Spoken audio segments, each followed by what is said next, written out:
Assalamualaikum warahmatullahi wabarakatuh. Perkenalkan, nama saya Ersa Nurlaila Yasmin dengan nomor NPM 240421200038 dari program studi S1 Kimia semester 5 Fakultas Matematika dan Ilmu Pengetahuan Alam Universitas Garut. Di sini saya akan menjelaskan mengenai penentuan panjang ikatan, dan sudut dihedral senyawa sakarin menggunakan software Orca dan Avogadro. Baik teman-teman, sebelum saya menjelaskan bagaimana cara proses komputasi dari senyawa sakarin ini, saya akan menjelaskan terlebih dahulu apa itu sakarin. Nah, bisa dilihat oleh teman-teman di sini ada struktur dari senyawa sakarin. Nah, nama UPAC dari senyawa sakarin ini adalah 2H 1 lambda pangkat 6 2 benjot hiazol 113 trion. Nah, apa sih itu sakarin? Sakarin adalah pemanis buatan yang merupakan turunan dari senyawa benzena. Sakarin biasa digunakan dalam minuman dan makanan dengan rasa manis 300 sampai 400 kali dibandingkan sukrosa atau gula. Oke, langsung saja. Nah, teman-teman, di sini ada beberapa software yang nantinya akan kita gunakan untuk menentukan panjang ikatan, dan sudut dihedral. Oke, yang pertama itu ada MolView. Nah, MolView itu adalah platform visualisasi data berbasis web. Kemudian ada Avogadro. Avogadro adalah aplikasi desain molekul interaktif 3 dimensi untuk dilihat dari hampir segala sudut, serta memiliki beberapa pilihan kerja. Kemudian yang ketiga ada Excel. Nah, teman-teman pasti tidak asing lagi dengan aplikasi ini. Excel adalah sebuah program atau aplikasi yang berisi spreadsheet yang bisa kita gunakan untuk mengelola data atau memproses data. Nah, selanjutnya ada Orca. Nah, Orca itu merupakan extension dari Avogadro yang nantinya digunakan untuk komputasi. Kemudian ada Notepad. Notepad adalah suatu perangkat lunak atau aplikasi yang digunakan untuk mencatat catatan kecil yang sederhana seperti itu. Kemudian ada Command Prompt. Nah, Command Prompt ini adalah sebuah program yang memungkinkan penggunanya untuk memasukkan perintah dan menjalankan perintah tersebut di dalam sistem operasi. Nah, seperti itu teman-teman. Oke, yang pertama aplikasi yang digunakan adalah MolView. Nah, MolView ini kita gunakan untuk mencari informasi atau data dari senyawa yang akan kita gunakan, yaitu di sini adalah senyawa sakarin. Pertama, kita masuk dulu ke webnya MolView. Kemudian di sana bakalan ada kolom pencarian. Nah, di situ kita tulis senyawa yang akan kita cari. Nah, di sini senyawa yang saya cari itu adalah senyawa sakarin. Kemudian setelah ditulis kita enter dan nanti bakalan muncul struktur dari senyawa sakarinnya itu. Kemudian jika kita ingin melihat informasi mengenai senyawa sakarin ini, kita klik tools yang berada di atas, kemudian kita klik information card. Nah, di sana bakalan muncul informasi-informasi mengenai senyawa sakarinnya itu. Nah, mulai dari rumus kimianya, ikatan hidrogennya, dan lain-lain. Nah, setelah itu kita klik lagi tools, kemudian kita klik mol file. Nah, mol file ini untuk menyimpan struktur dari sakarinnya itu ke browsernya kita yang nantinya bakalan kita buka dengan aplikasi Avogadro seperti itu. Nah, selanjutnya aplikasi yang digunakan itu adalah Avogadro. Nah, di Avogadro ini kita dapat menentukan panjang ikatan, dan sudut dihedral. Tetapi pada tahap ini nilainya itu merupakan nilai secara literaturnya. Oke, pertama-tama kita buka aplikasi dari Avogadro-nya itu. Kemudian kita buka file, kemudian open. Open itu kita buka file yang tadi kita simpan dari MolView. Nah, kemudian nanti bakalan muncul struktur dari sakarinnya itu. Kemudian kita klik view, klik properties, kemudian nanti bakal ada beberapa option. Nah, kita nanti klik bond property sebagai panjang ikatan, angle property sebagai sudut ikatan, dan torsion property sebagai sudut dihedral. Sini panjang ikatan. Panjang ikatan adalah jarak rata-rata antara inti dua atom yang terikat dalam molekul. Nah, contohnya dalam sekarin ini ada 18 ikatan, di mana contohnya ada ikatan antara C1 dan C2 dengan panjang ikatan sebesar 1,5494,8. Selanjutnya sudut ikatan. Sudut ikatan adalah sudut geometri antara dua ikatan yang berdekatan. Dalam struktur sakarin ada 30 sudut ikatan. Contohnya ada ikatan antara C2, C1, dan C6 dengan sudut ikatan sebesar 110,9 sekian. Kemudian yang terakhir itu adalah sudut dihedral. Sudut dihedral adalah sudut antara dua bidang yang melalui dua pasang dari 4 atom. Nah, di sini itu dalam sakarin ada 44 sudut dihedral. Contohnya yaitu ikatan antara C6, C1, C2, dan C3 dengan nilai sudut dihedral sebesar minus 22,5689.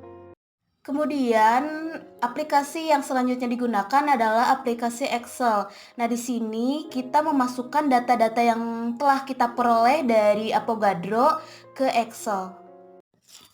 Teman-teman bisa lihat di sini ada data yang sudah saya masukkan ke Excel. Nah, di sini ada kolom senyawa sakarin, ikatan, dan literatur. Di mana dalam kolom senyawa sakarin itu diisi dengan panjang ikatan, dan sudut dihedral.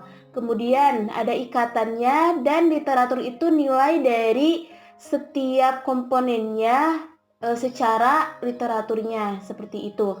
Kita coba contohkan di sini ada panjang ikatan antara ikatan C2 dengan C3 dengan nilai panjang ikatannya secara literaturnya itu 1,5449 seperti itu. Kemudian dalam sudut ikatan, contohnya dalam ikatan C2, C3 dan H3 adalah 124,5108 seperti itu. Kemudian dalam sudut dihedral itu ikatannya antara C6, C1, C2 dan H4 dengan nilai sudut dihedral secara literaturnya itu sebesar 157,4311 seperti itu, teman-teman. Baik teman-teman, selanjutnya kita masuk ke proses komputasinya. Nah, di sini ada beberapa software yang sudah saya jelaskan sebelumnya. Nah, di sini mulai dari kita menggunakan MauView terlebih dahulu, kemudian Avogadro, kemudian setelah Avogadro Orca, kemudian Notepad, kemudian Command Prompt, kemudian Avogadro lagi, kemudian Excel. Oke, pertama kita buka lagi file yang sudah kita simpan atau yang sudah kita dapat dari MauView tadi. Kita buka lagi dengan menggunakan Avogadro. Nah, di Avogadro kita extension ke Orca. Nah, nanti ada klik General Orca Input, kemudian nanti bakalan muncul data. Nah, si data itu kita copy dan pindahkan ke Notepad. Nah, di Notepad kita edit setelah ada tanda seru itu kan ada RHF SPDEP2 SPV. Nah, itu kita ganti menggunakan B3 LYP 631G dalam kurung D OTP PREK. Nah, di mana B3 LYP itu adalah salah satu teori dari DFT. Apa sih itu DFT? DFT itu density functional theory. Kemudian ada 631G dalam kurung D itu merupakan basis SAP. Kemudian OTP. OTP itu perintah optimasi geometrinya. Kemudian ada PREK. Nah, PREK itu perintah perhitungan frekuensi. Nah, PREK ini itu berhubungan dengan parameter termodinamika. seperti misalnya delta U, delta H, delta S, dan delta G seperti itu. Setelah itu kita buka aplikasi Google Chrome. Nah, di sana karena kita tadi nyimpennya itu yang sudah kita edit dari Notepad itu kan kita tadi disimpannya di local disk D. Nah, jadi kita tulis D titik 2, kemudian kan itu belum spesifik, kita coba ketik lagi dir, dan itu bakal muncul seluruh file yang ada di local disk D itu.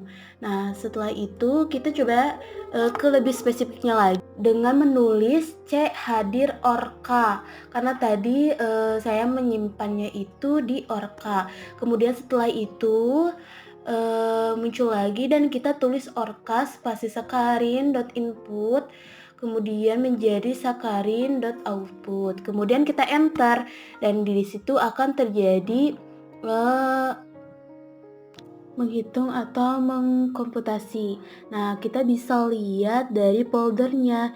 Jika foldernya itu sudah tidak ada TNT, berarti itu sudah selesai. Kemudian kita juga bisa melihatnya juga di Task Manager. Jika tidak ada lagi orca di sana, berarti komputasinya itu sudah selesai. Kemudian kita buka foldernya dan kita buka folder sakarin.xyz, kita drag ke Avogadro untuk melihat hasil komputasinya. Yaitu dengan begitu kita melakukan tahap yang seperti tadi, yaitu dengan mengklik view kemudian properties. Nah, kita juga klik lagi bond properties untuk panjang ikatan, angle properties untuk sudut ikatan, dan torsion properties untuk sudut dihedral. Oke, setelah kita dapat nilai dari panjang ikatan, sudut ikatan, dan sudut dihedral dari sakarin yang sudah dikomputasi, kita coba bandingkan dengan nilai literaturnya. Untuk mempermudah dalam proses pembandingan, kita pindahkan dulu nilai-nilai ini ke file Excel yang sebelumnya sudah kita buat. Teman-teman bisa lihat, di sini saya sudah memasukkan nilai hasil komputasinya itu ke dalam tabel berdasarkan ikatan-ikatannya. Nah, di sini yang akan pertama dibahas adalah panjang ikatan. Kita ambil ikatan antara C1 dan C2, di mana panjang ikatan secara literaturnya itu sebesar 1,54.948, sedangkan nilai panjang ikatan berdasarkan komputasinya itu sebesar 1,54.948. Dan begitupun untuk ikatan C2, C3, C4 dengan C3, C4 dengan C5, dan ini itu benar-benar nilai dari hasil komputasi dengan literaturnya itu hampir semua sama. Sedangkan untuk sudut ikatan, kita ambil ikatan antara C2, C1, dan C6, di mana nilai sudut ikatan berdasarkan literaturnya itu sebesar 110,9786, dan untuk sudut ikatan berdasarkan hasil literatur itu sebesar 110,9785. Nah, di sini sangat-sangat tipis perbedaannya, dan ternyata ada juga yang sama sekali tidak ada perbedaan. Kemudian untuk sudut dihedral. Nah, sudut dihedral ini kita ambil ikatan antara C6, C1, C2, dan C3, di mana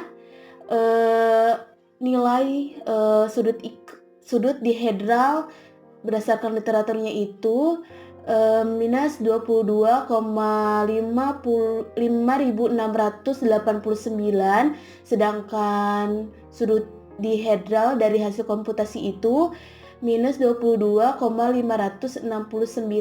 Nah, ini itu perbedaannya cukup jauh dibandingkan dengan perbedaan pada panjang ikatan dan sudut ikatan.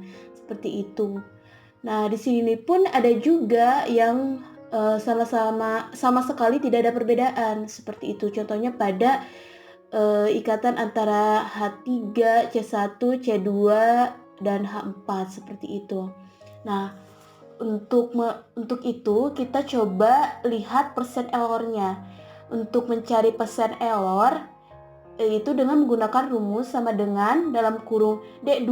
D2 itu data berdasarkan literatur atau nilai literaturnya dikurangi E2 atau nilai komputasinya dibagi D2 nilai literatur dikali 100. Nah, teman-teman bisa lihat juga di sini dari panjang ikatan, sudut ikatan, dan sudut dihedral, persen errornya itu sangat-sangat tipis, sangat-sangat kecil, dan bahkan banyak yang bernilai 0. Seperti itu. Kemudian kita lihat juga persen deviasi. Nah, sebelum itu kita cari tahu dulu apa sih itu persen deviasi. Persen deviasi itu persebaran data pada suatu sampel dan melihat seberapa dekat datanya itu dengan rata-rata seperti itu. Nah, di sini untuk mencari persen deviasi itu dengan rumus sama dengan STDEV dalam kurung D2. D2 itu nilai literaturnya dibagi E2 yaitu nilai komputasinya. Nah, di sini juga persen deviasinya itu sangat-sangat kecil, banyak yang 0 juga, dan bahkan ada juga yang berpangkat sampai 10 pangkat min 6 seperti itu. Jadi dapat disimpulkan bahwa sakarin secara literatur dan setelah komputasi itu hampir sama seperti itu. Dan bisa dikatakan juga komputasi dari sakarin ini berhasil dengan persen error dan persen deviasi yang sangat-sangat kecil seperti itu.